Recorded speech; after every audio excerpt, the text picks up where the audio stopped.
The eye care industry is a lie. Your glasses cost $300. They cost $12 to make. 2 screws, stamped acetate, and anxiety pricing. You think you're choosing between brands. You're mostly choosing which door in the same house to walk through. One company sits behind the frames, the stores, even the insurance card in your wallet. And the eye exam, it can steer you right back to their register. We're tracing a $150 billion machine, the myopia boom that feeds it, and the lever no one sells because it can't be branded. The real lever isn't in the glass, it's time. Atomic time on your retina. To see the trap, we go back. From sticker shock to system. Start with the sticker. A frame you can hold in your hand, plastic, hinges, a logo, tagged at $230, $400, sometimes more. Industry insiders put the manufacturing cost for mass-market frames around $4 to $15. The rest is theater and a toll. The markup can push toward 1,000% by the time it hits the shelf, but the logo doesn't set that price. Ownership does. In the late 80s and 90s, Luxottica didn't just make frames, it bought the shelf itself. In 1995, it launched a $1.4 billion hostile takeover of US Shoe to capture LensCrafters, the chain that controlled mall optical traffic. Control the mall leases, control the footfall. Then came brand licenses and acquisitions. Ray-Ban revived, Oakley pressured through placement disputes and later absorbed. Exclusive deals meant rivals couldn't get premium brands on their racks. Meanwhile, lens finishing labs were quietly rolled up. Frames were one margin. Labs were a printer. Here S where the machine clicked. Insurance. EyeMed, the vision benefits arm now under Essilor Luxottica, routes members to own stores with allowances that look generous but nudge you into house pathways. Formularies and lab mandates pull independent opticians through the same pipes. When the manufacturer, the retailer, the lab, and the insurer are cousins at the same table, every swipe pays the family twice. And the exam room, it's the on-ramp. A doctor next to retail, a script that pairs your numbers with recommended coatings, blue light add-ons, hydrophobic layers, digital progressives. Turnaround speed becomes leverage. Ready in an hour is a moat if you own the lab upstairs. Now add the fuel, myopia. Nearsightedness has surged since the 1970s. US prevalence roughly doubled, mirrored across East Asia's urban corridors. The World Health Organization projects about 5 billion myopes by 2050, with 1 billion at high risk for serious disease. Prevention isn't glamorous. Outdoor time boosts retinal dopamine that signals eyes to slow their growth, but that has no SKU. So the marketing shines where the margin lives. We'll follow the money first, frames, labs, insurance, exams, then follow the sunlight. Along the way, secret contracts, vertical integration, and why kids became the perfect lifelong customers. Before the receipts, the illusion. The luxury illusion.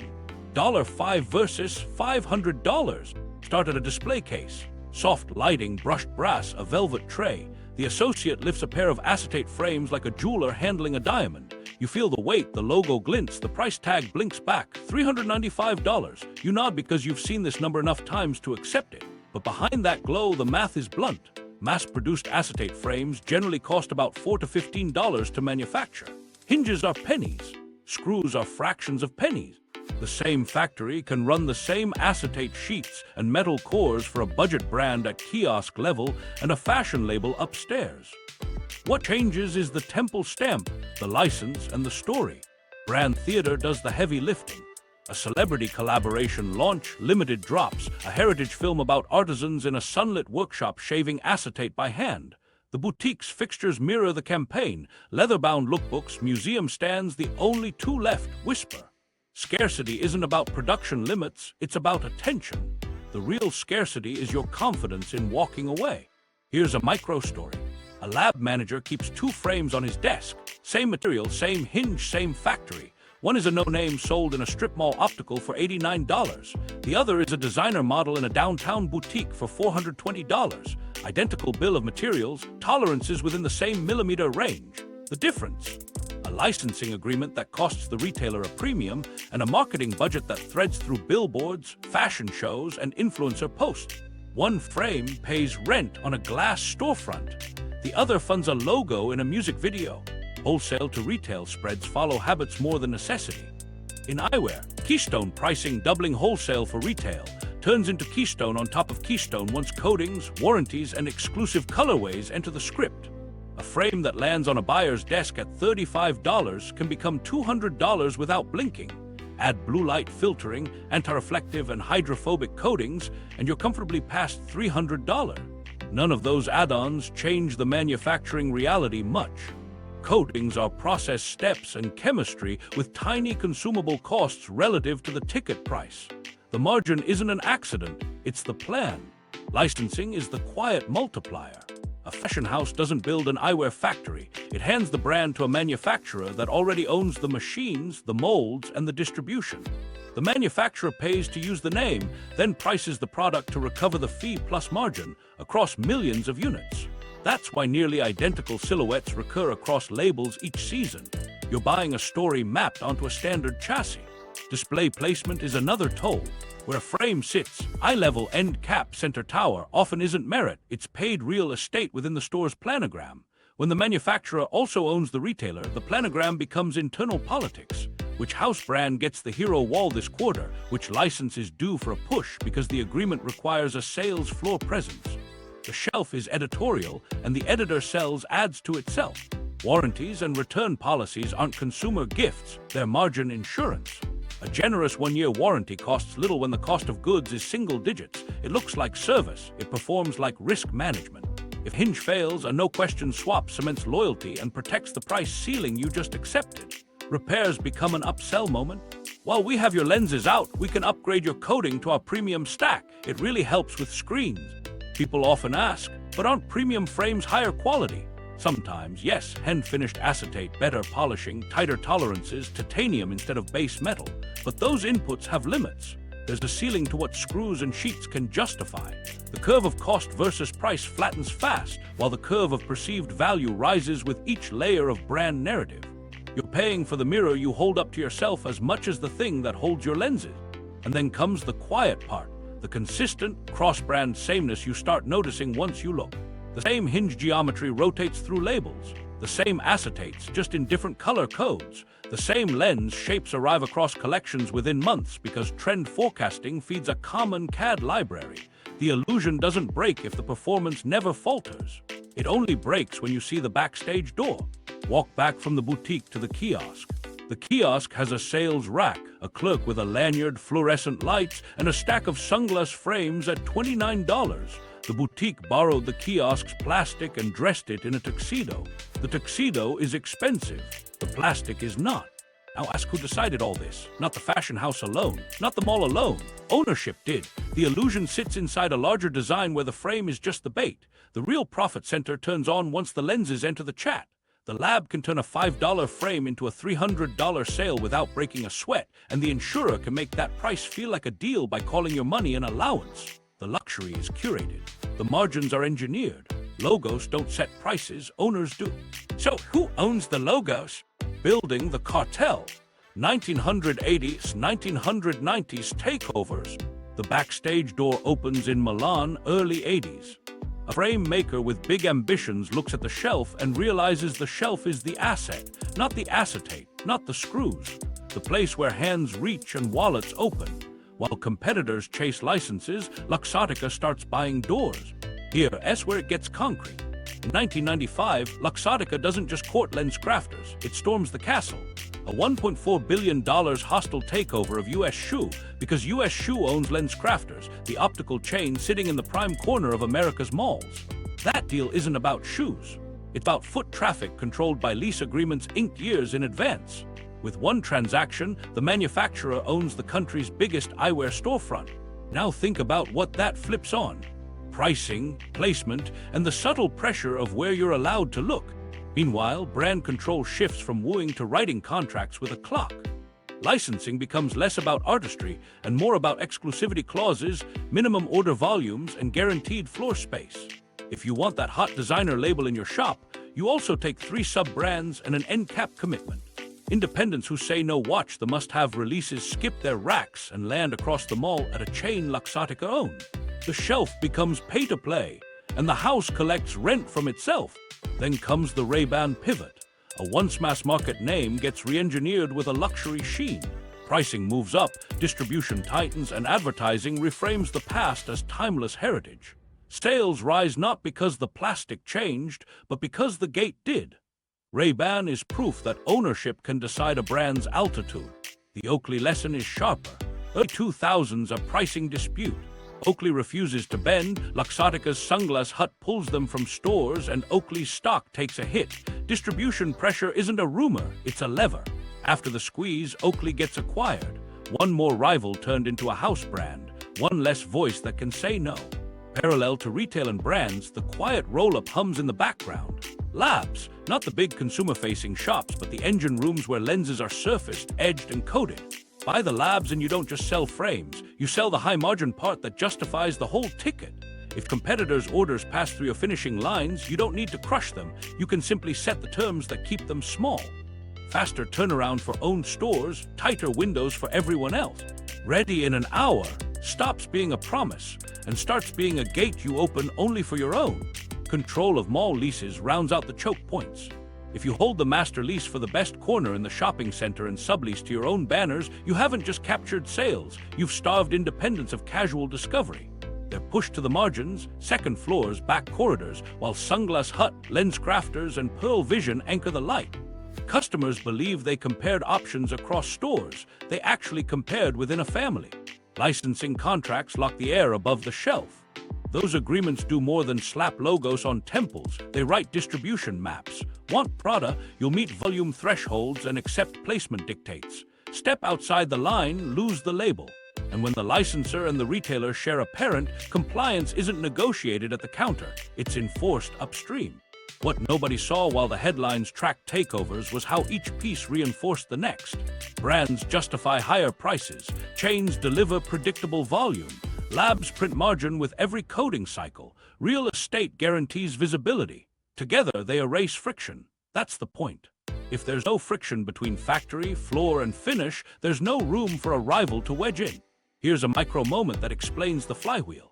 A buyer at a regional chain asks for better Ray-Ban terms. Corporate says, we can improve allocation if you expand your LensCrafters footprint in the new mall development and route your lens jobs through our preferred lab. That's not a discount, that's a bundle.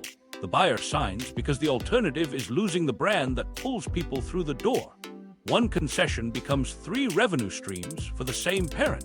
By the late 1990s, the map looks simple. Own iconic brands, own the path to the customer, own the machines that finish the product and sit on the leases. Competitors can skirmish on the edges, boutiques, niche technical players, but the center of gravity belongs to the owner of the shelf. The consumer sees choice. The contracts see a channel. This was the moment everything changed. The frame stopped being the product. The system became the product. And once you build a system like that, only one layer is missing, the one that decides how much people will spend and where they'll spend it. To lock that in, you don't just sell to the payer, you become the payer. The lens lab printer, where profits hide. Walk past the frames and into the room most customers never see. The hum isn't retail music, it's surfacers, blockers, edgers, ovens. This is where a $5 frame turns into a $300 ticket and where margins hide in plain sight under words like premium, HD, and advanced. The story you hear at the counter, your eyes need this, was written to fit what the machines already do very cheaply. Start with a lens blank. It looks like a clear hockey puck made by a handful of global suppliers at scale. The lab loads it into a CNC surfacer that carves a prescription curve you can't see until a tech holds it to the light. Then it gets coated. Antireflective, scratch-resistant, hydrophobic, oliphobic, all accurate-sounding chemistry that costs pennies to a few dollars in materials and time per pair. The price you pay at retail for the coating stack. Often $50 here, $100 there, stacked like bricks. House brand versus branded tech is the neatest trick. The process steps are similar, etch, layer, cure, but the labels change the perceived value. The lab can run the same AR stack under a house name for owned stores and rent a fancier co-brand for independence. That's why you'll hear, our in-house premium coating is equivalent to name brand Ultra, followed by a quiet nudge to choose the one covered by your allowance. When the owner of the lab and the owner of the retail share a parent, equivalence becomes a pricing instrument, not just an engineering statement. Add-on stacking is where the printer really was. Blue light has become a default upsell line. Better sleep, less strain, digital life. In practice, many blue light products are simply tinted or yacht-tweaked coatings with modest effects under real-world indoor lighting. Hydrophobic, smudges wipe easier. Anti-fog, useful in pockets, priced like a breakthrough. Progressive lenses, genuinely complex for some prescriptions, become a tiered menu. Standard, digital, premium, ultra. The machine time difference between those tiers can be minutes. The price difference can be hundreds. Turnaround speed doubles as leverage. An own shop promises ready in an hour because the edging room upstairs keeps a rolling inventory of common blanks and coatings. An independent sends jobs to a lab in the same network and gets quoted 3 days.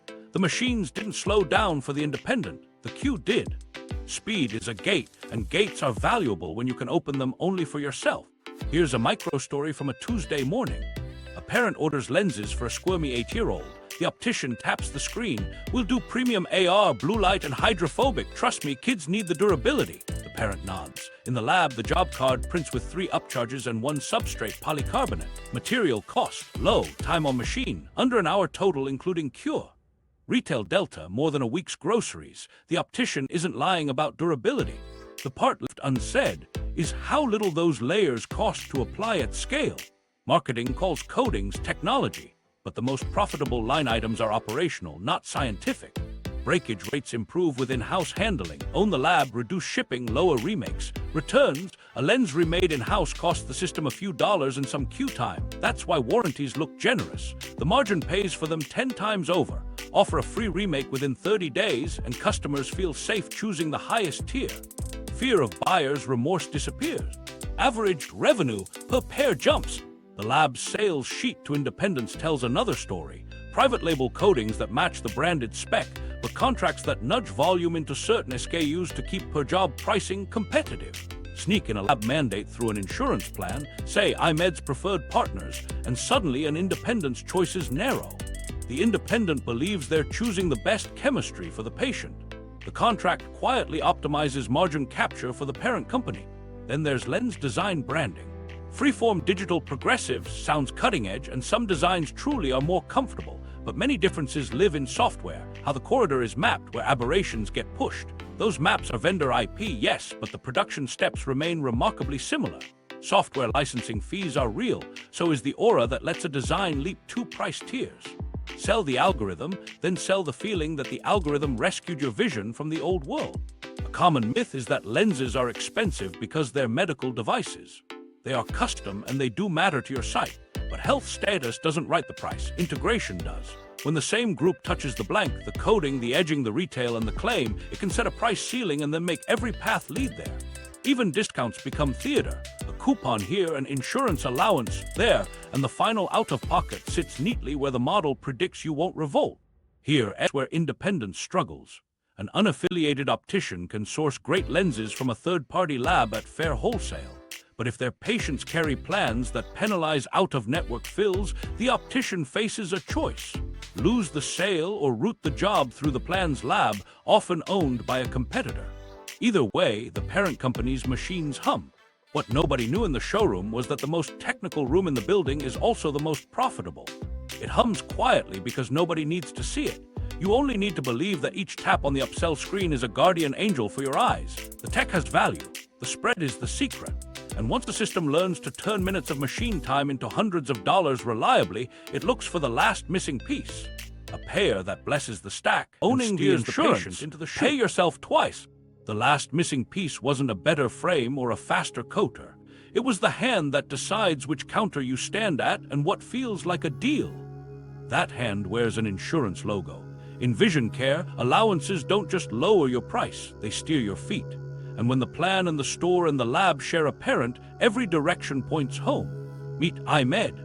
It's the vision benefits company that sits under the Essilor Luxottica umbrella alongside LensCrafters, Pearl Vision, Target Optical, Sunglass Hut, and the lens labs that finish the job.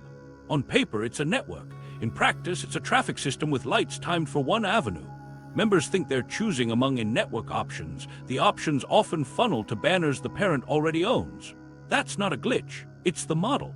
Here's how the game feels from the chair. You sign up for coverage at work. The welcome kit arrives with a tidy chart. Exam allowance, frame allowance, lens allowance, copies. You feel protected against sticker shock. Then your doctor, conveniently co-located next to a chain optical, hands you a prescription and walks you to the floor. Good news, your plan covers $150 toward frames. The frames you just tried on. tagged at $230 to $400. The allowance collapsed the gap between your resistance and the house's price. You didn't haggle, you didn't leave. The plan did the soft sell for them. Out of network is where the nudge turns into a shove. Maybe you like an independent across town. Same quality lenses, maybe a better fit. Your plan says you can go out of network. Sure, just submit a claim and accept a much smaller reimbursement. That penalty isn't medical necessity, it's steering. The independent's quote might beat the chain's out-of-pocket total, but the paperwork friction and foregone benefit push you back to the owned store. The parent wins either way. Retail margin in network, lab margin if the independent caves and uses the mandated lab. Formularies make the steering invisible. An EyeMed plan might list covered lens designs and coatings with certain copies, while placing other brands in higher tiers or off the sheet. Guess who sets those tiers? The same group that owns proprietary designs and coatings. If you ask for a non-house progressive because you've worn it for years, you'll hear, "We can do that, but your copy jumps a lot." You don't change because you love the house lens. You change because the cost map was drawn to make you switch. Lab mandates close the loop.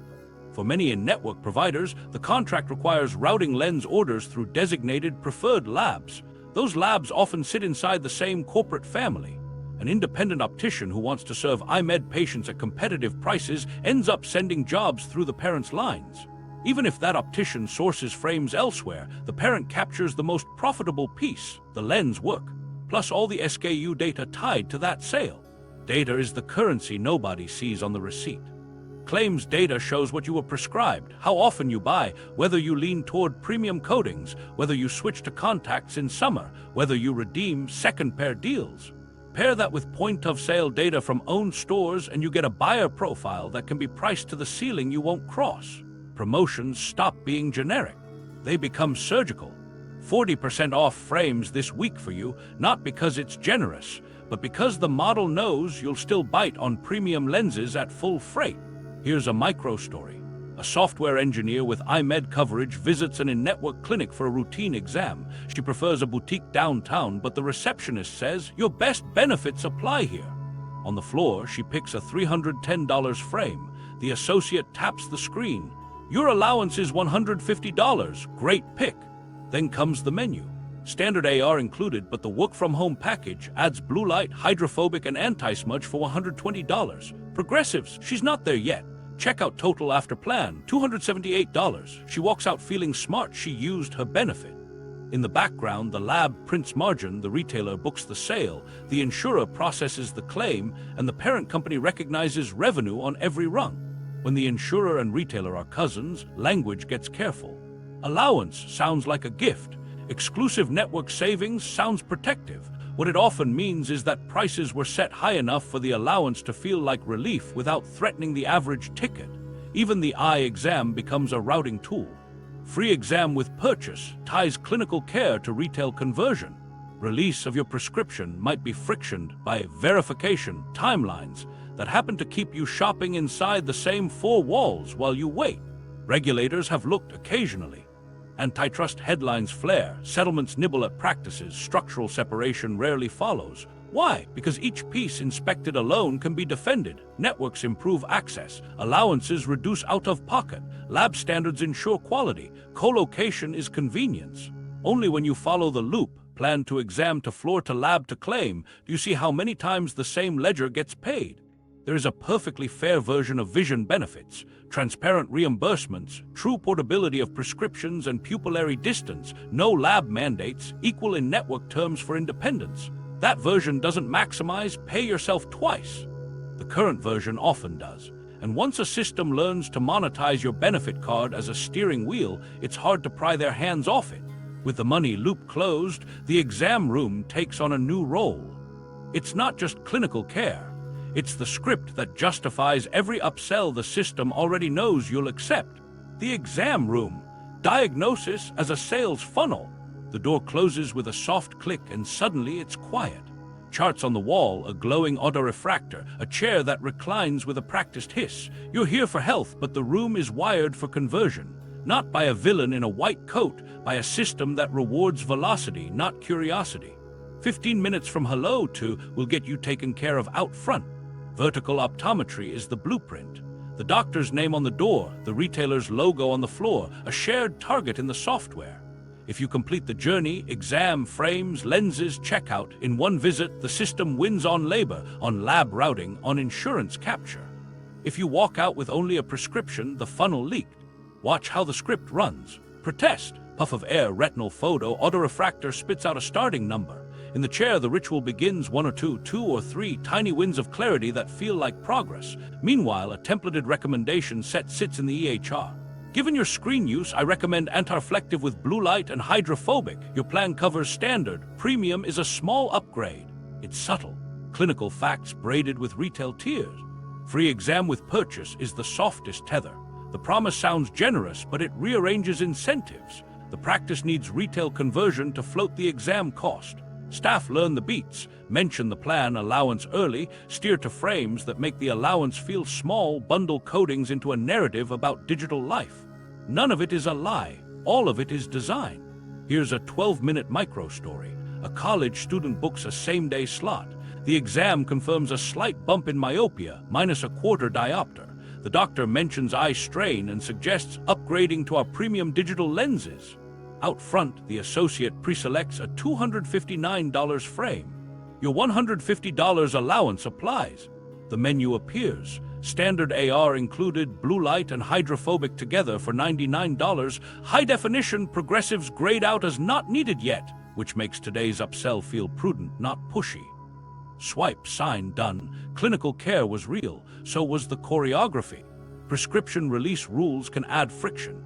By law, you're entitled to your RX after the exam, but the dance starts. We'll just verify a few details. It'll print at checkout. Pupillary distance, sometimes framed as a dispensing measurement, not part of the prescription. If you plan to shop elsewhere, you'll hear they can measure PD when they fit you.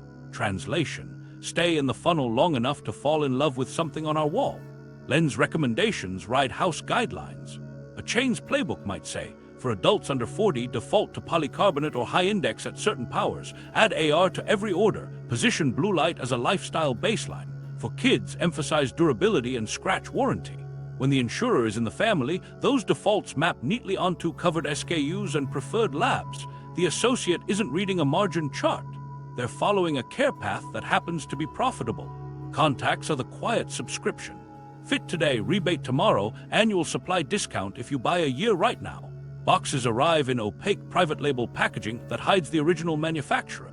Switching away later means refitting fees and a new brand learning curve. Even the calendar becomes a leash. Reminder emails timed to your last order, coupons that expire just before you'd consider shopping around. Then there's speed as a closing tool. We can have these ready in an hour. That short-circuits comparison. You weren't going to drive across town after a long day and wait a week. You say yes to the package in front of you because the alternative is time you don't have. The lab upstairs isn't just a machine room, it's a countdown clock. Not every practice plays this way. Plenty of independent ODs hand you a clean RX, explain options neutrally, and thank you whether you buy or not. But the integrated model tilts the floor. When compensation blends clinical metrics with capture rates, goodwill loses to quotas. The pressure is ambient. A dashboard with red and green bars, a morning huddle about attachment on codings, a memo that reminds everyone the allowance helps patients say yes. Patients think they're deciding on features. Often they're responding to frames and phrases designed upstream. Work from home package, night driving clarity, protect your child's eyes. All emotionally true, none priced by physics. The only number in the room that tracks biology is your prescription. Everything else tracks probability of you accepting, of you returning, of you staying inside the rails. The exam room should be a firewall between clinical judgment and retail momentum. In this system, it's the on-ramp. And the whole thing assumes a deeper premise. Your prescription will keep climbing, your lenses will keep upgrading, and your kid will join the cycle soon. That premise is where the story breaks, because the biology has a different lever than the sales sheet does. The myopia explosion. What changed?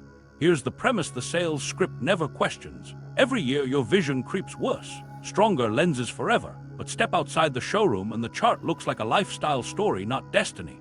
In the early 1970s, about a quarter of American adults were nearsighted. Today, it's north of 40%. In parts of East and Southeast Asia, school leaver myopia rates shoot past 80%. Genes didn't mutate that fast. Something in how we live did. To see it, watch a school day. Breakfast at dawn, commute underground, 8 hours in rooms lit like a dim office, recess trimmed to make room for test prep, homework under LEDs, screen time after dinner. That's not a morality tale, it's a light map. Our eyes evolved under a sky that routinely hits tens of thousands of lux. Indoors, even a bright room limps along at a few hundred. The retina notices. Biology runs on light. Epidemiology puts numbers to the feeling. Cohort studies show prevalence climbing within a single generation in urban centers as schooling intensifies and outdoor time drops. In some Chinese cities, near-universal schooling plus after-hours cram culture produced myopia rates in teenagers that would have shocked clinicians in the 1960s. Similar trends show up in Singapore, South Korea, and Taiwan. Meanwhile, rural communities with more outdoor labor and longer daylight hours tend to lag behind. Until the schooling and indoor time catch up, then the rates follow. This isn't just an Asia story. US data points the same way, roughly doubling since the 1970s. Europe trends upward. Australia sounded alarms as urban kids pulled ahead of their parents' rates. The World Health Organization projects by 2050, about 5 billion people will be myopic, and around 1 billion will be highly myopic, deep prescriptions that raise risks for retinal detachment, glaucoma, and myopic maculopathy. That's not about fashion. That's about disease, burden trailing a lifestyle curve. So what's driving it? The old answer was genetics. Yes, heritability matters. Myopic parents raise the odds, but the speed of change fingers environment. Schools that shifted schedules to add outdoor recess saw onset rates slow. Kids who clock more daylight hours start later, progress slower. It's not just screen time as a villain, it's the swap we made. Bright, far-field vision outside traded for dim, near-field vision inside all day, every day. Think about near work. Long stretches of focusing up close. Books, tablets, phones don't cause myopia by themselves, but they add load. The visual system accommodates. The retina and sclera interpret signals about defocus and effort, and over months and years, the eye can elongate. Axial length increases millimeter by millimeter. That's the mechanical heart of myopia progression.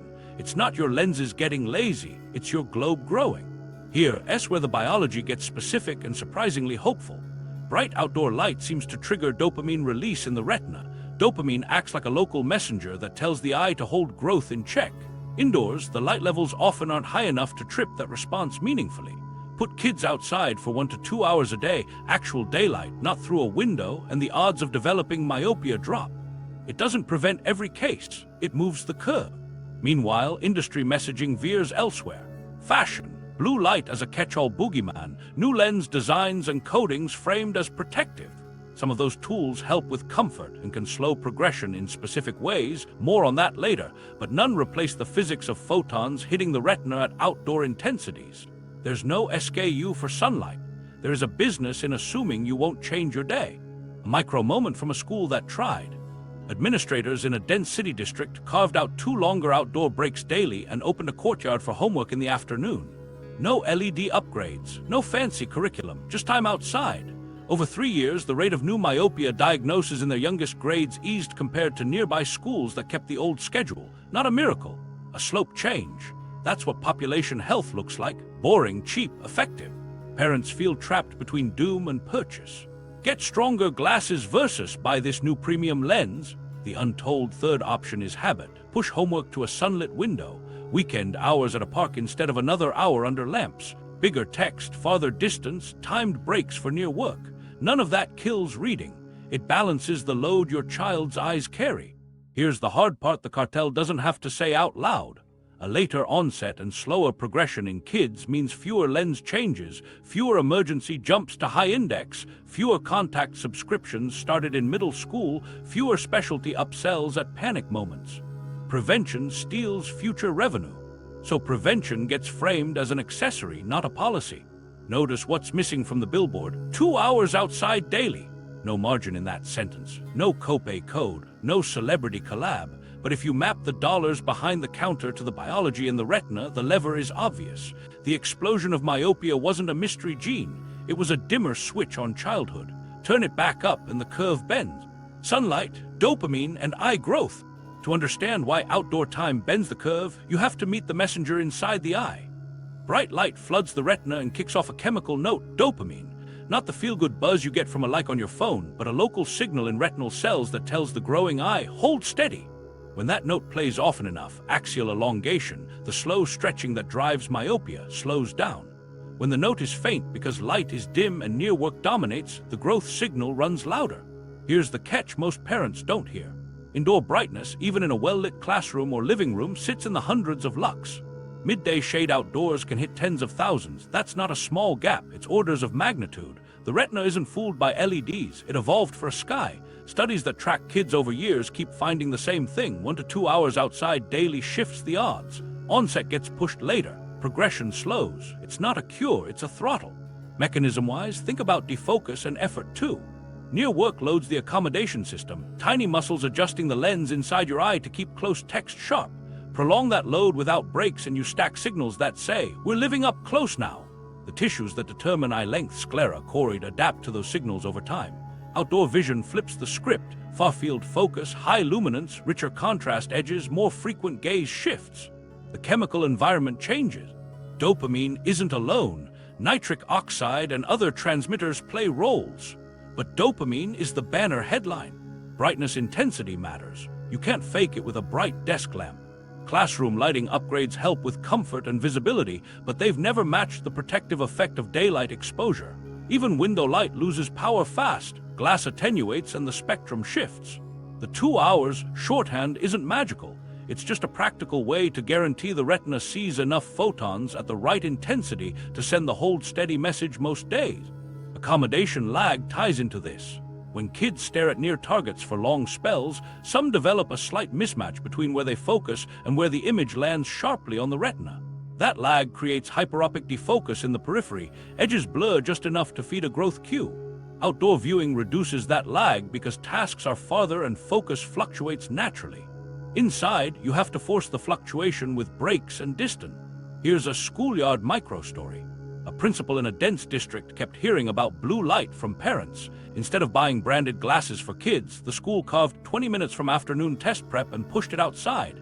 Teachers brought clipboards. Spelling drills happened in the shade. 3 years in, the nurse's referral log for new glasses didn't vanish, but the slope flattened compared to 2 peer schools that kept everything indoors. Nobody sold the change. They scheduled it. Meanwhile, indoor life scaled up. Apartments got smaller. Commutes got longer. Homework loads grew. Screens soaked up spare minutes that used to default to bikes and sidewalks.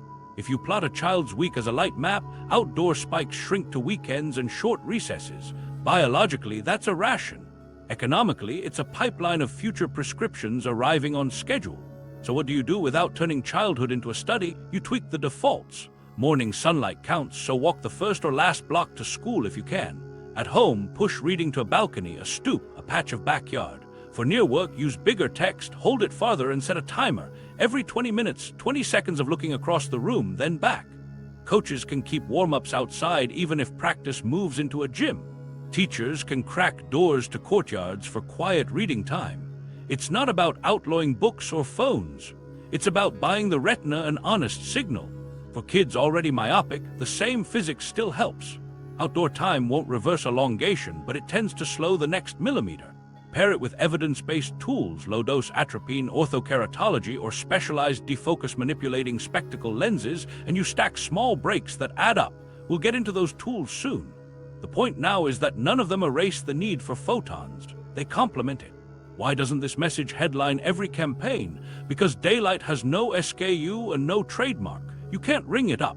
The cartel can market coatings until the shelf sags, but a recess bell doesn't hit their ledger. That's the quiet tension running through this story. The intervention with the broadest public health payoff lives outside a store. Here, that's where it gets real for families under pressure. You don't need a perfect plan. You need minutes that repeat.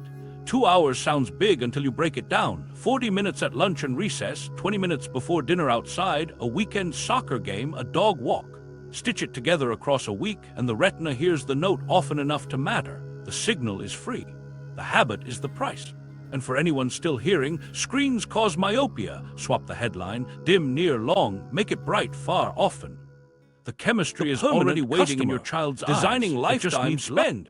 The system doesn't chase one sale, it builds a calendar. Annual exams become ritual. You're due, and with each visit, a small nudge, a quarter diopter change, a new coating tier, a fresh frame, because styles evolve and fit matters. Short cycles are policy, not accident. Capture the prescription, capture the year. Kids enter as the perfect life cycle account. A first pair at 7, a stronger pair at 9, contacts at 12 for sports. By high school, a subscription habit is set. The marketing writes the milestones. Back to school vision, first dance, graduation photos. Parents see care. The dashboard sees predictable churn. Frames every 12-18 months, lens upgrades on schedule, contacts auto ship. Myopia control turns prevention into a premium line. The pitch sounds responsible and often is. Slow the eye's elongation to reduce long-term risk. Options land on a tiered menu. Orthokeratology, rigid lenses worn overnight that temporarily reshape the cornea. Upfront fit fees, follow-ups, yearly lens sets. Low-dose atropine drops, nightly bottles, pharmacy refills, monitoring visit. Specialized spectacle lenses like defocus incorporated designs, think Miasmart, Stellist. Higher ticket, warranty language optimized for adherence. Each tool can help when properly selected and monitored. Each also becomes a revenue cadence, initial fit, periodic assessments, replacement cycles, protection plan. Contacts are the annuity. Fit a brand with a rebate today, lock the patient into a year's supply discount, renew with instant savings. Private label boxes hide the original manufacturer so you shop SKUs, not commodities. Change brands, you'll need a refit. Refit fees recover the margin the online seller tried to shave. The message is comfort and convenience. The math is recurring revenue with built-in friction. Bundles do the heavy lifting. A frame package folds lenses, coatings, and a protection plan into one price so line item margins blur. Break a temple, covered, scratch a lens, one-time replacement. The actuarial table behind that plan knows breakage rates sit far below the premium. At the counter, it feels like peace of mind. On the spreadsheet, it widens ARPU, average revenue per user, without raising visible sticker shock. Here's a micro moment. A teen athlete comes in mid-season. The associate frames the decision. Glasses for class, daily disposables for practice, and a polarized pair for weekends. With your allowance and our student plan, it's only $29 a month. Parents here affordable. The system just multiplied SKUs, 2 prescriptions dispensed, a contact subscription, and a second pair upsell timed to daylight. Revenue now lives on a calendar invite. Warranty structures double as retention. A 12-month scratch guarantee with a small claim fee keeps you in the store when accidents happen. We'll remake them today if you picked our premium coating. That line turns breakage into a loyalty moment and steers future choices toward higher tiers to preserve same-day perks. The guarantee costs little because the lab work is cheap at scale. The loyalty lasts because you were saved once. Fashion feeds the loop. Seasonal colors, micro-collections, celebrity edits. Limited palettes nudge a second pair before the old one wears out.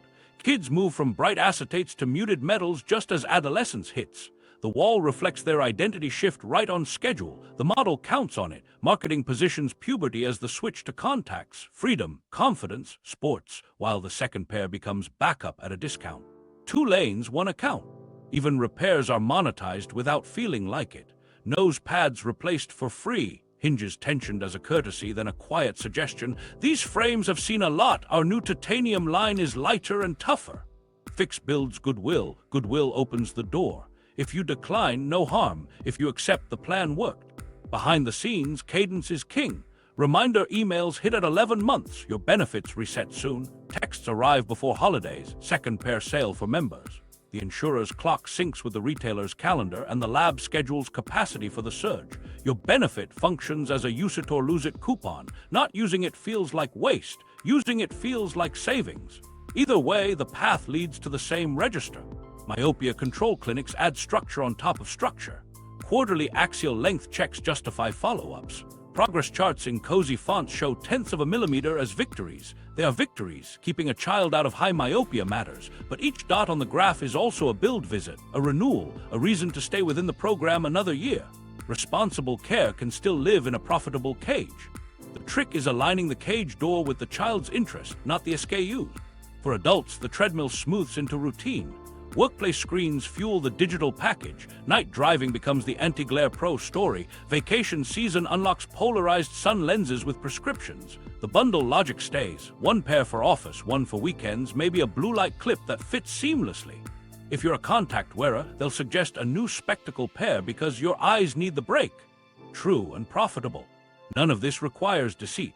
It requires defaults. Short exam slots, allowance-framed pricing, plans that make more sense bundled than parsed, and a culture that celebrates attachment like it's care instead of conversion. The permanent customer is built with reminders, moments of relief, and small upgrades that feel rational in the moment. Add kids to the household and the slope steepens. Here's the question the system never asks out loud. What would your spend look like if prevention slowed your kid's prescription, if you skipped one upsell tier, if you bought frames for repairability instead of logos? Every skipped jump is compounding the other way, money you don't spend, minutes you reclaim. The model counts on cycles. Breaking one rhythm breaks a lot of math. Contracts, courts, and lobbying. Once you see how the funnel works, you start noticing the guardrails, the paperwork that keeps competitors off the field and customers inside the lines. It doesn't look like a moat. It looks like a lease, a license, a network agreement, a board rule. Contracts do the daily work that headlines about monopolies can't capture. Start with mall leases. Prime corners don't rotate on merit, they renew on relationships. When a company anchors a center with multiple banners, LensCrafters, Pearl Vision, Sunglass Hut, it can negotiate master terms, then sublease the best frontage to itself. Independents get offered upstairs slots or odd angles with low sightlines. The map is drawn long before a shopper walks in. You think you bar-hopped options, you toured one landlord's living room. Licensing deals sit above the shelf like invisible scaffolding. A designer's eyewear line doesn't ship to everyone. It ships to who meets minimums, gives hero placement, and accepts companion brands that need push. Non-compete clauses and territory carve-outs mean a boutique across town can't get the same colorways, even if they carry the label. When the licensor and one of the biggest retailers share a parent, the best SKUs predictably find the family wall. The contract writes scarcity. Then there are lab agreements. Provider handbooks say quality standards and preferred partners. In practice, that can mean a lab mandate tied to reimbursement, route jobs through designated facilities, or lose margin. If those facilities belong to the same corporate group as the insurer and the retail chains, independents end up paying a toll to a competitor to stay in-network. It's compliance disguised as quality assurance. Courts have peeked behind the curtain.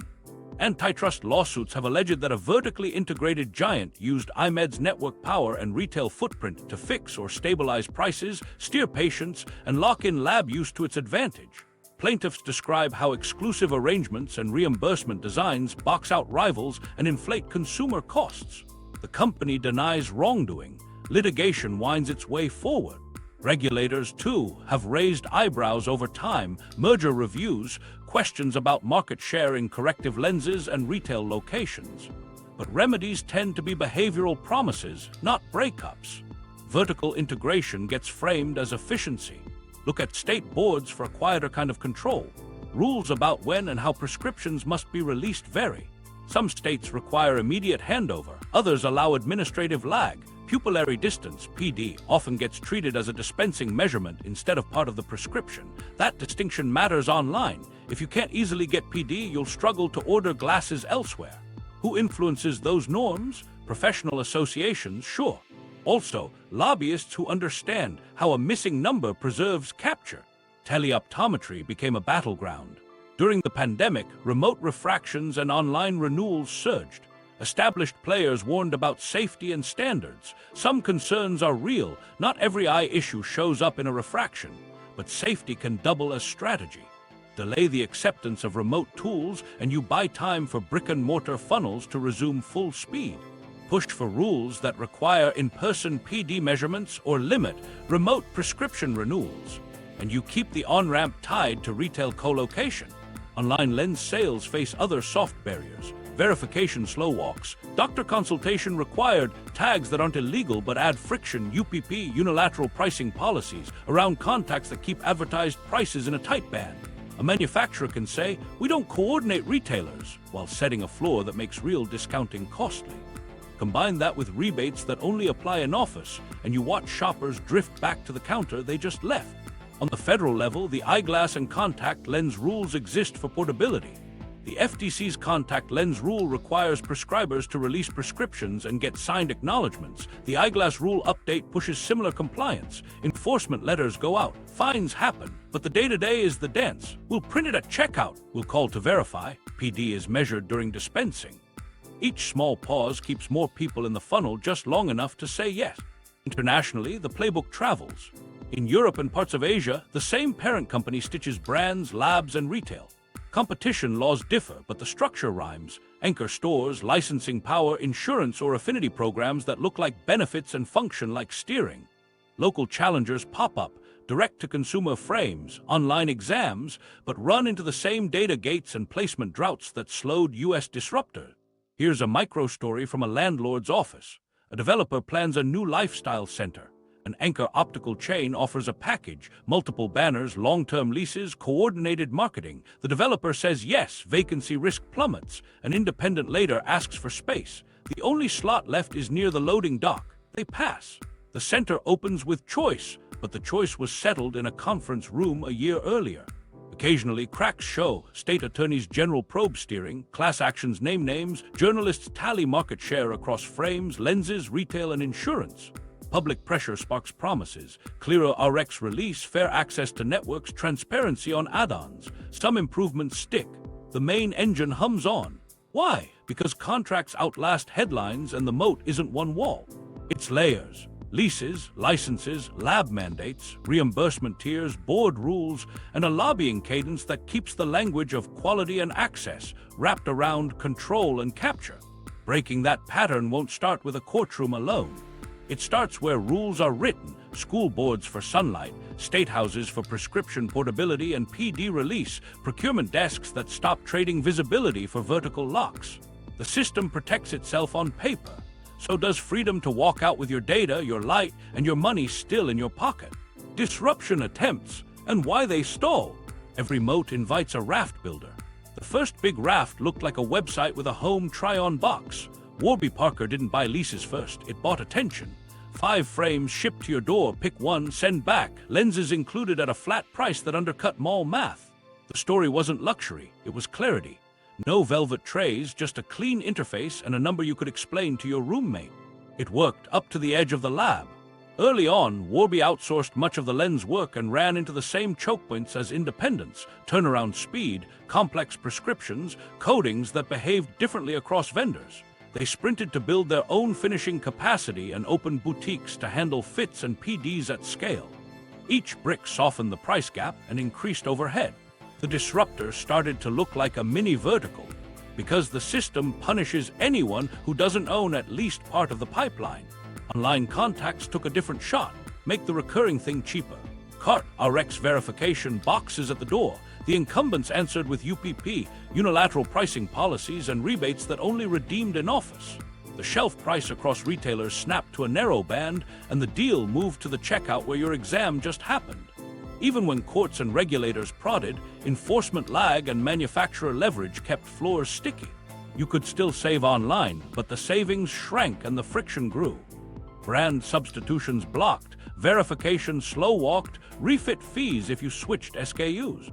Telehealth arrived like a storm, then hit a wall of policy. Remote refractions let you renew a stable prescription without a chair visit. Safe for some, not for all. Incumbents leaned on the not for all.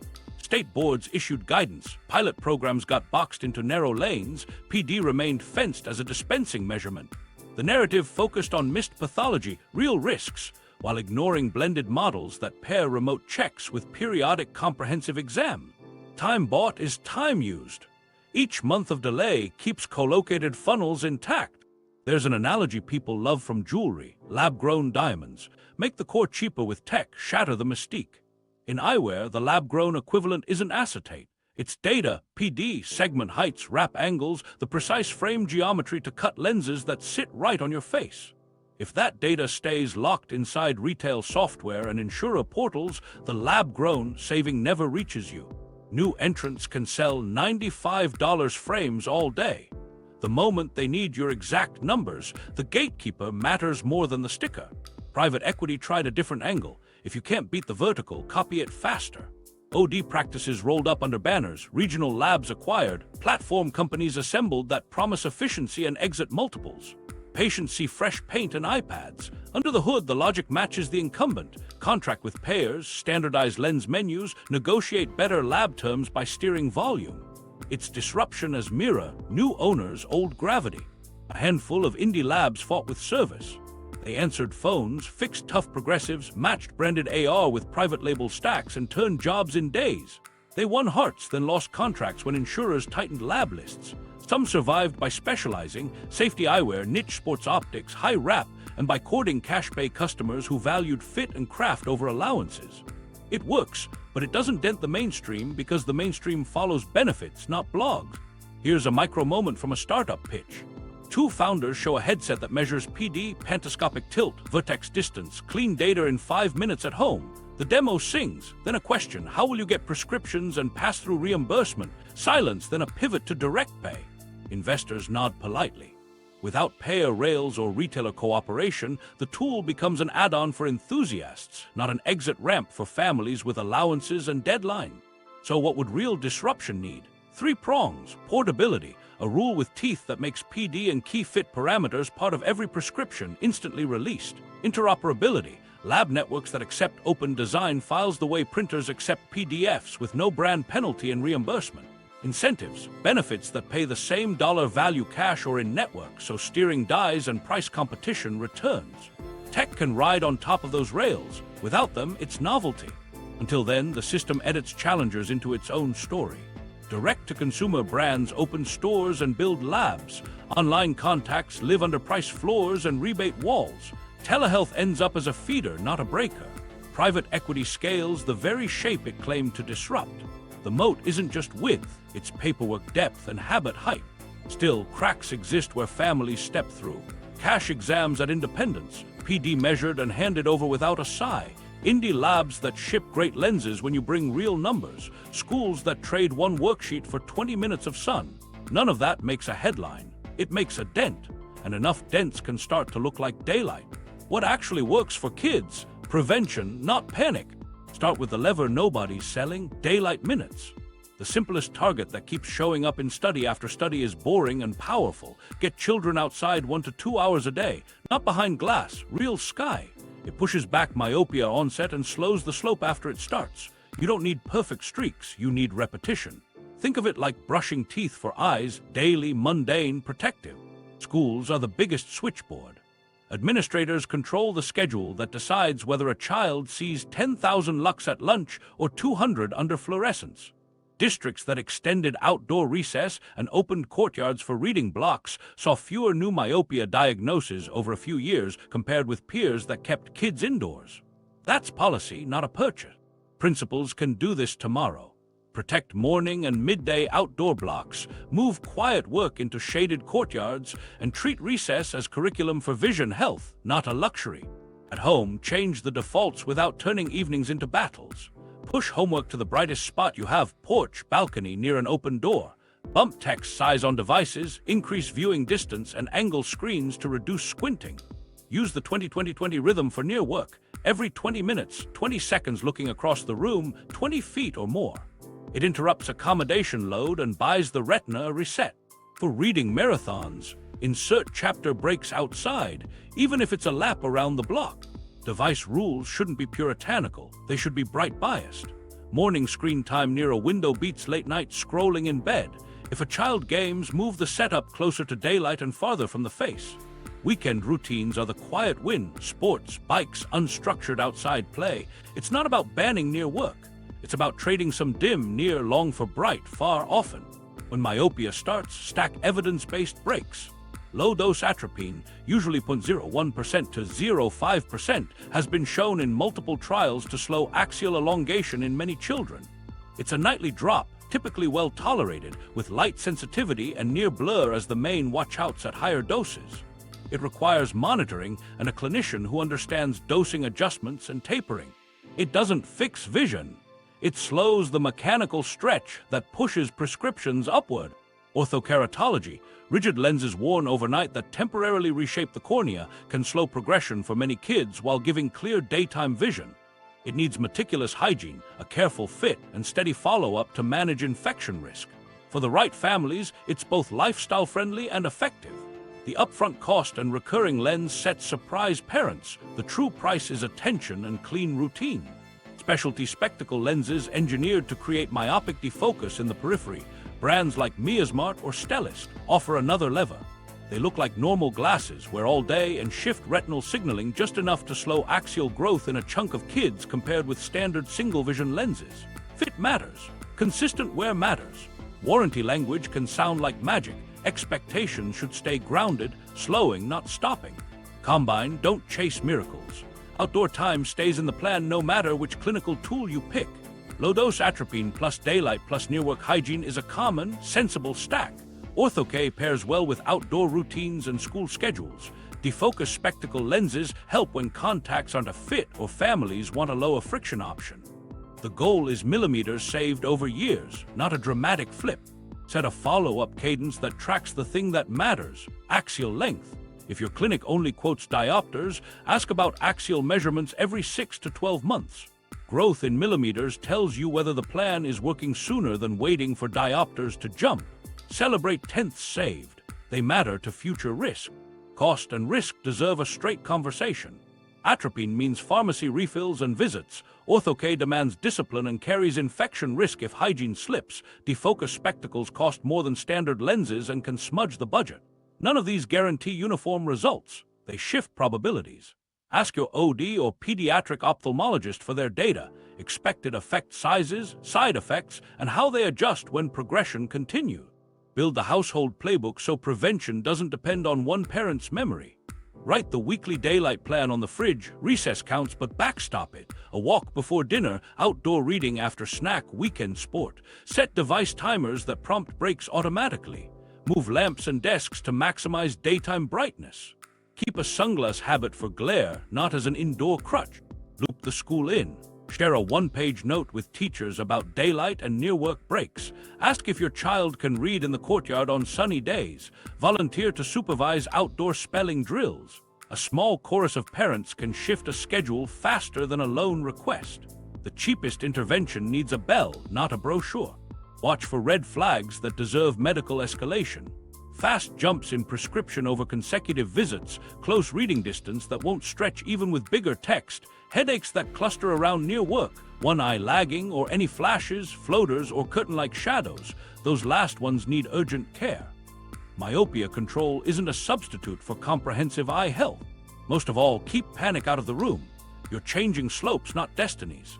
Map the pieces. Daylight minutes every day, a break rhythm for near work, one evidence-backed tool, axial length checks on a schedule, and school time outside. When a system built on upgrades meets a family running this plan, the calendar changes. Fewer emergency jumps, fewer must-upgrade today moments. More ordinary days where a child sees clearly the pricing goes back to without being a jump. You don't need a secret handshake to walk out with clear vision and money left. You need the right numbers, the right sequence, and a calm refusal to buy theater. Start with the only data that frees you, your full prescription and your PD, pupillary distance. By law, you get the RX after the exam. Ask for PD as part of dispensing.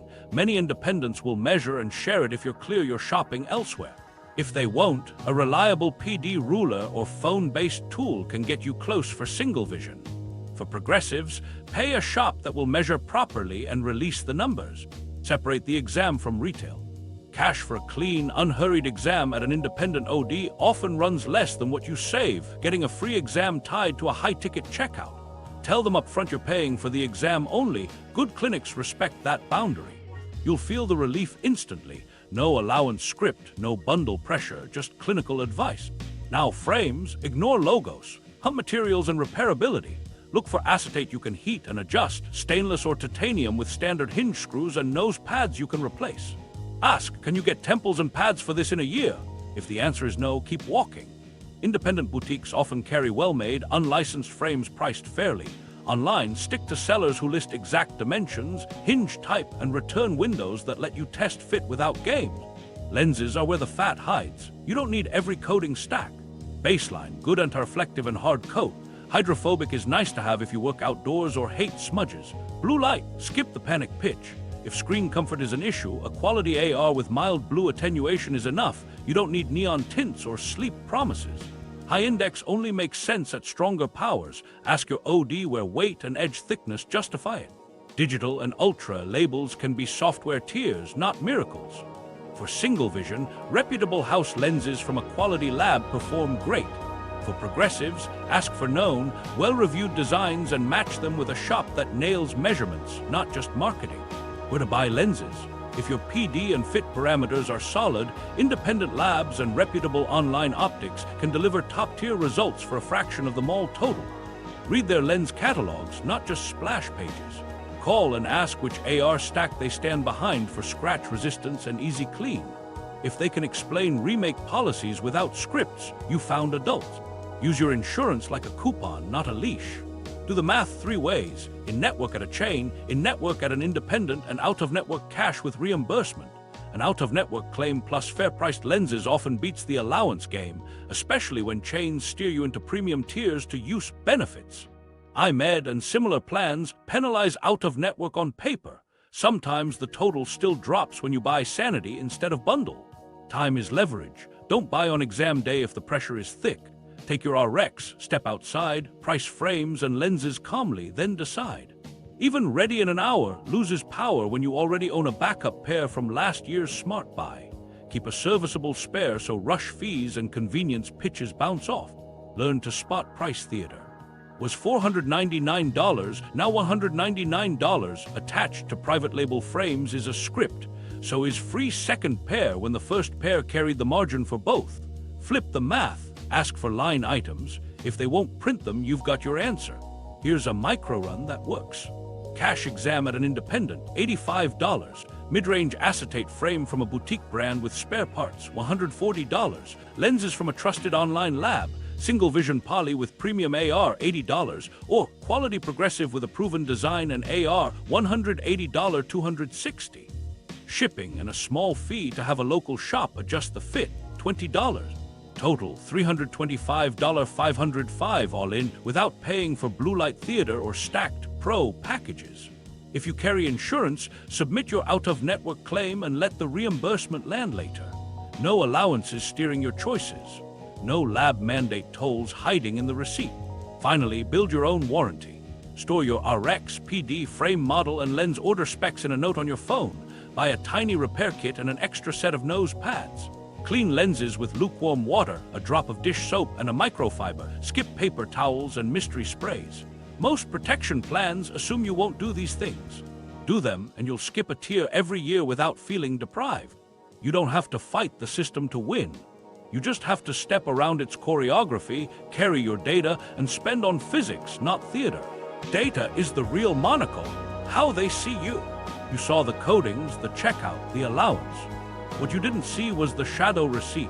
Every click, SKU, and claim stitched into a portrait of how high your price ceiling sits and what will make you nod. Start where the loop closes, the claim. When you use a vision benefit, the insurer logs diagnosis codes, materials chosen, lens designs, coding tiers, even whether you added a second pair. If the insurer sits under the same roof as the retailer and the lab, that claim doesn't live alone. It syncs with point-of-sale data.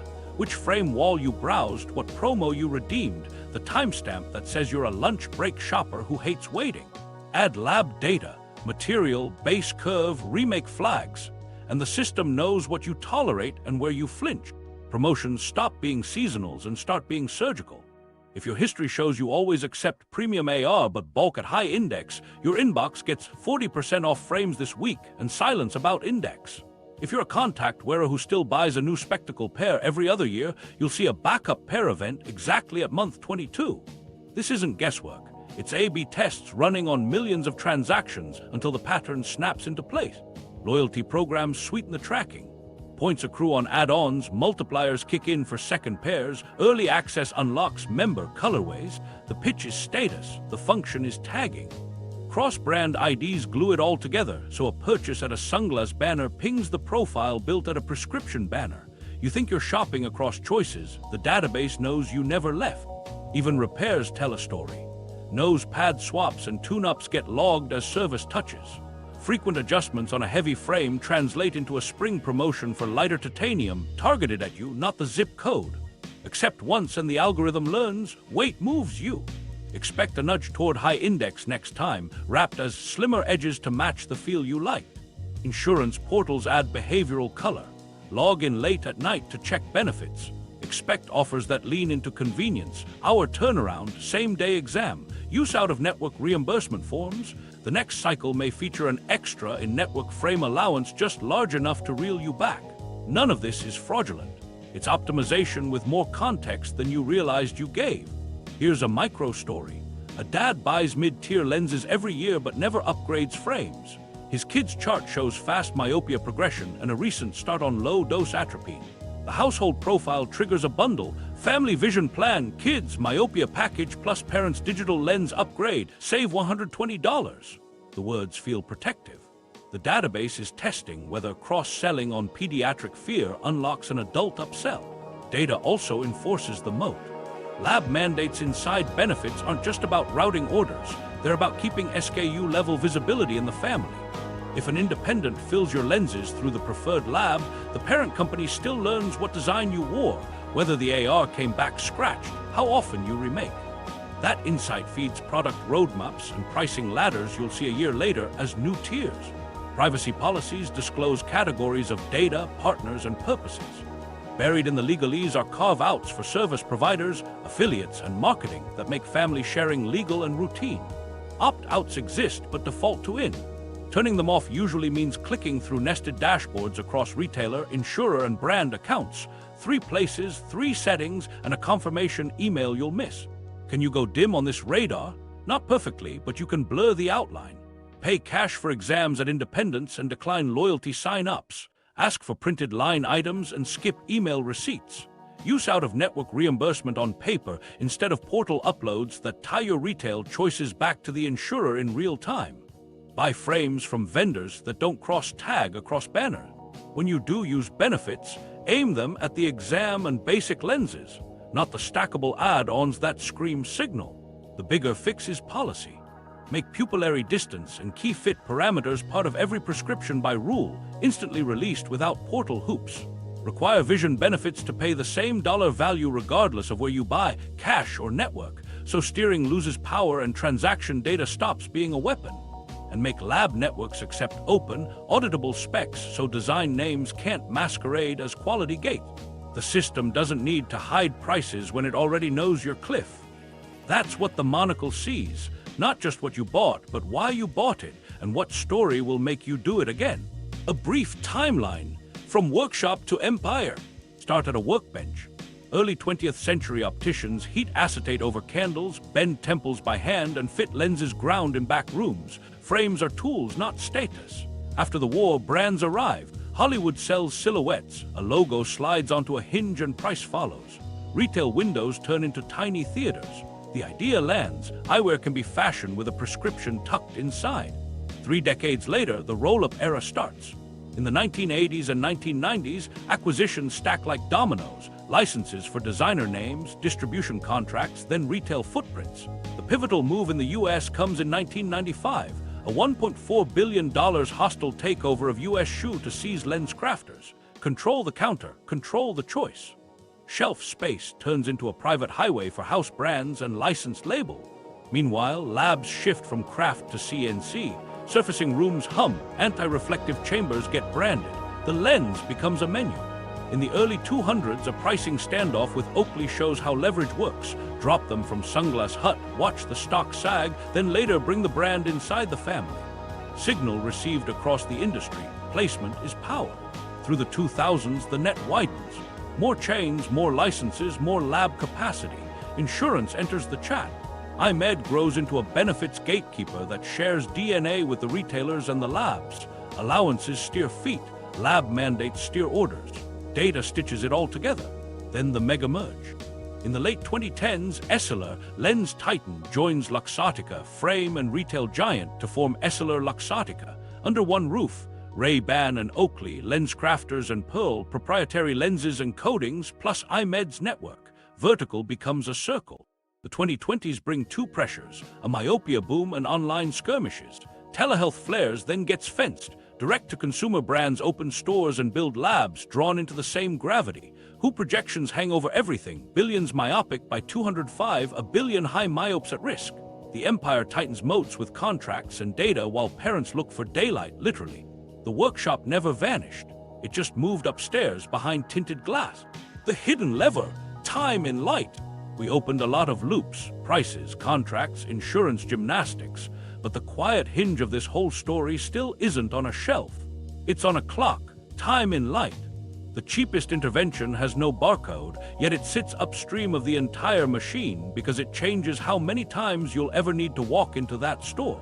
Why is it hidden? Because business plans chase what scales. Daylight doesn't. You can't centralize the sun. You can't put outdoor minutes on auto ship. When prevention is a schedule, not a SKU, it lives in families, classrooms, and city blocks, places with tight budgets and long memories. That's bad news for the funnel. It's good news for everyone else. Start with why indoor life swelled. Urban density climbed, safe yards shrank, traffic narrowed, sidewalks. School pressure rose, recess got trimmed to make room for test prep. Homework migrated from tables by windows to screens in bedrooms. After-school hours that used to default to outside bikes, ball games, errands, got absorbed by structured activities and apps. None of this came from a villain. It came from 1,000 small shifts that turned bright, far, often into dim, near, long. If you want a lever that moves populations, you don't just tell parents to try harder. You write sunlight into the day. Schools are the single biggest dimmer switch we control. Policy fixes look boring because they are. Mandate 2 outdoor blocks before mid-afternoon, protect at least 40 minutes of midday recess, open courtyards and shaded edges for quiet reading, and stop treating outdoor time as a reward to be revoked. When districts do this, onset delays and the slope easy. Not everyone, not overnight. Enough to matter. Classroom lighting upgrades help with comfort and attention, but they aren't daylight. Still, schools can orient desks toward windows, cut glare without slamming blinds, and schedule near-work clusters earlier in the day when natural light is higher. A portable awning and a set of clipboards cost less than a single digital lens package for one family. Multiply that cost curve by a district, and you see why policy is the blocker and the answer. City planning sits one ring out. Safe outdoor space is an eye health intervention. Parks within a short walk, traffic-calmed streets, shade trees where families actually pass the time, and lighting that makes early morning and late afternoon feel welcoming. These aren't aesthetic choices, they're retinal ones. When a neighborhood's default errand path includes a pocket park, kids accumulate minutes passively. When every sidewalk hugs fast lanes, parents default to cars and the light map shrinks. Workplaces aren't off the hook. Parents set family routines around shifts, staggered hours, protected midday breaks, and on-site outdoor nooks don't just boost morale, they give caregivers a shot at the 20-minute lap with their kid before dinner. The same goes for after-school programs. Move snack and homework outside whenever weather allows. Coaches can hold chalk talks in the shade, then head indoors. None of this requires a grant. It requires a calendar and a door that open. Healthcare can stop whispering, too. When a child's prescription ticks up, the after-visit summary should include the same 3 bullet points every time, 1 to 2 hours outside daily, 20-20-20 for near work, and an evidence-based control option if needed. Put outdoor minutes in the EHR as a vital sign, logged like sleep and diet. If we can track hemoglobin A1C quarterly, we can ask about reset. The more routine it sounds in the exam room, the more normal it becomes in homes and schools. Here's the financial translation nobody writes on a billboard. Every month you delay onset, every 1/10 of a millimeter you shave off axial growth pulls a future sale off the ledger. Fewer jumps into high index, fewer emergency night driving upgrades, fewer early contact subscriptions.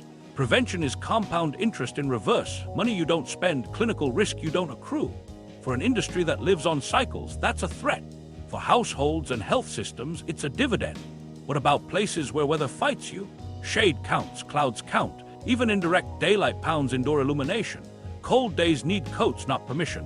Hot days need shade and water, not permission. Build habits around the extremes, morning and evening windows when sun is lower and temperatures are friendlier. Schools in heat-heavy regions can flip schedules to front-load outdoor time before noon. That's logistics, not dogma. You'll hear a counter story. Buy coatings, buy pro packages, buy lenses that promise protection.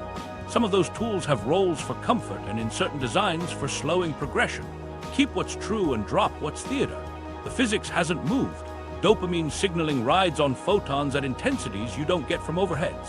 The defocus game's specialty lenses play work better when the background biology isn't screaming, grow. Equity is the point, not the footnote. Telling affluent families to book more soccer isn't a plan. Make outdoor time free by design. Open schoolyards after hours. Plant trees in heat islands first. Add benches and water where elders and toddlers wait while older kids play. A city can choose to spend on asphalt or on canopy. One traps heat and people inside, the other lures them out. Eye health follows those choices. And yes, adults count. Workplace walks in real daylight cut eye strain that masquerades as blue light toxicity. Lunch away from your desk buys you the same retinal note your kid needs. If you wear contacts, giving your eyes an outdoor break in specs doesn't just rest the cornea, it rides the same signaling that helps slow your child's progression. Prevention isn't pediatric, it's human. We keep coming back to the same friction. There's no SKU for sunlight. That's exactly why it works as a monopoly breaker. The fewer interventions that require a specific store, the less power the store holds.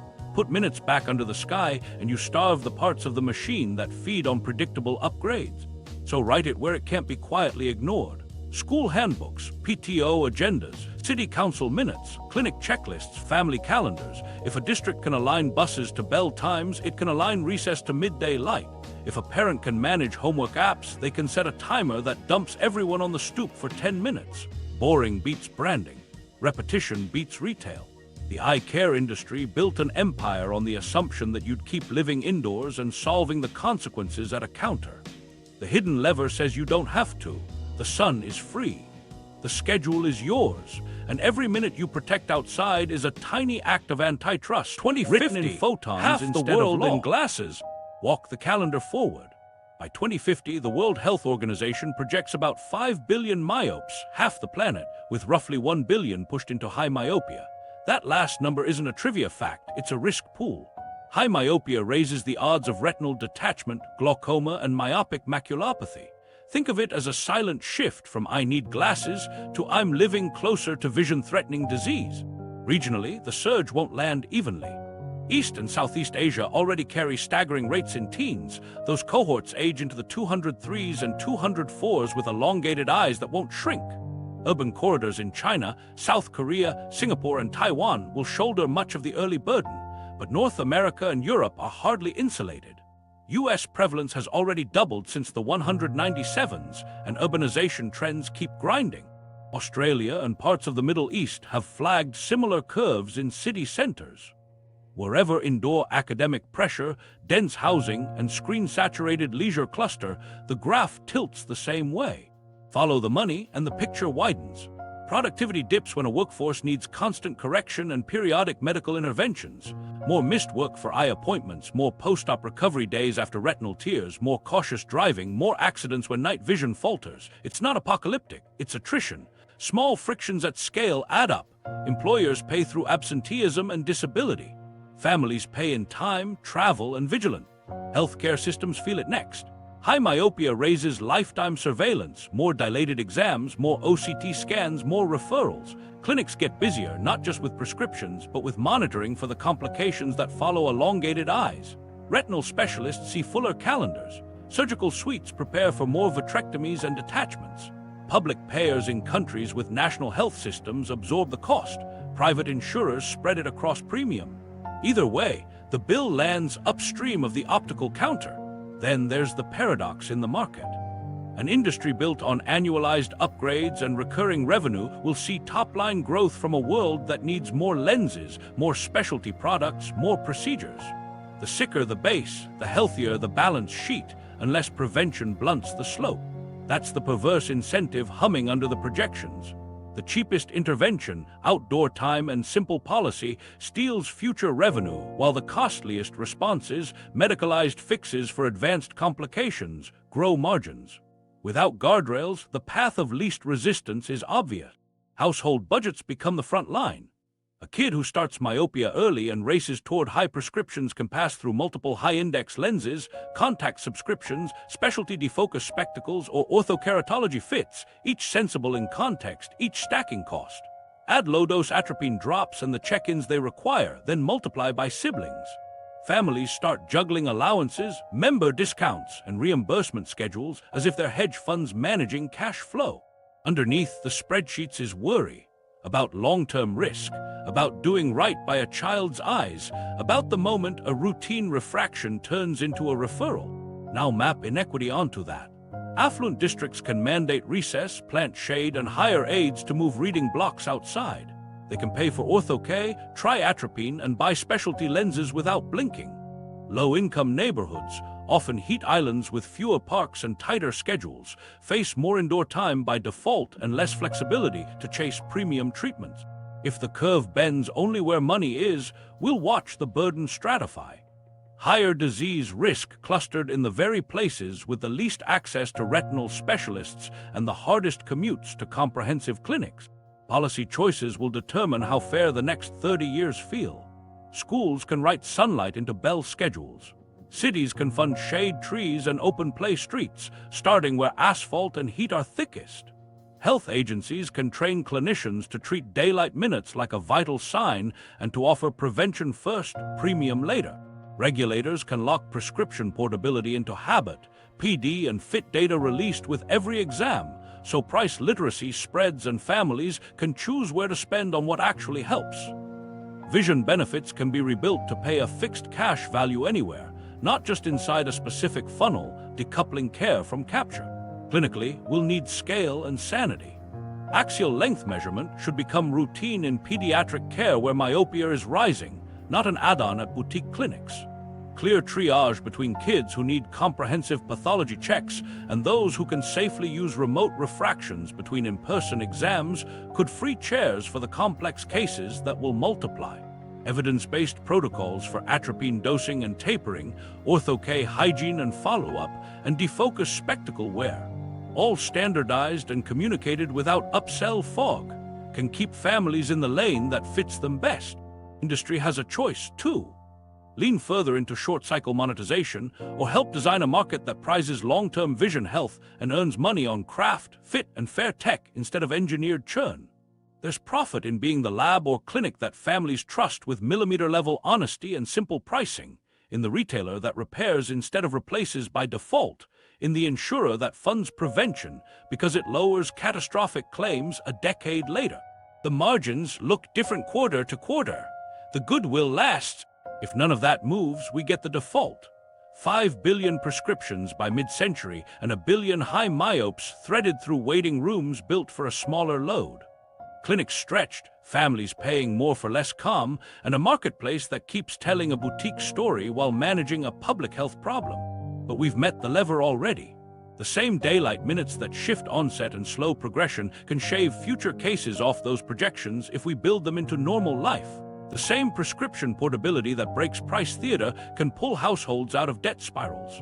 The same open lab rails that let independence thrive can lower total costs while maintaining quality. The graph isn't a prophecy, it's a plan drawn by current habit. So picture a different errand loop in 204, a school day with 2 outdoor blocks as standard, a clinic where the after-visit printout lists axial length alongside height and weight with daylight minutes circled, a family that treats benefits as cash, not a leash, and spends on good measurements and clean lenses instead of stacked coatings they don't need, a city where a 10-minute walk always passes a patch of shade. That's not utopia, that's logistics. If we don't move, we pay, clinically, financially, and quietly day after day, until half the world in glasses stops sounding like a headline and starts feeling like gravity. If we do, the numbers still climb, but they climb slower, with fewer people tipping into the risk pool that keeps surgeons busy and households anxious. The lever is still the same one nobody sells. Minutes under a sky, written into how we live. The exit ramps, personal, community, market. If the moat is paperwork and habit, the exits are simple and stubborn. Start with what sits in your hand. Personal first, own your data.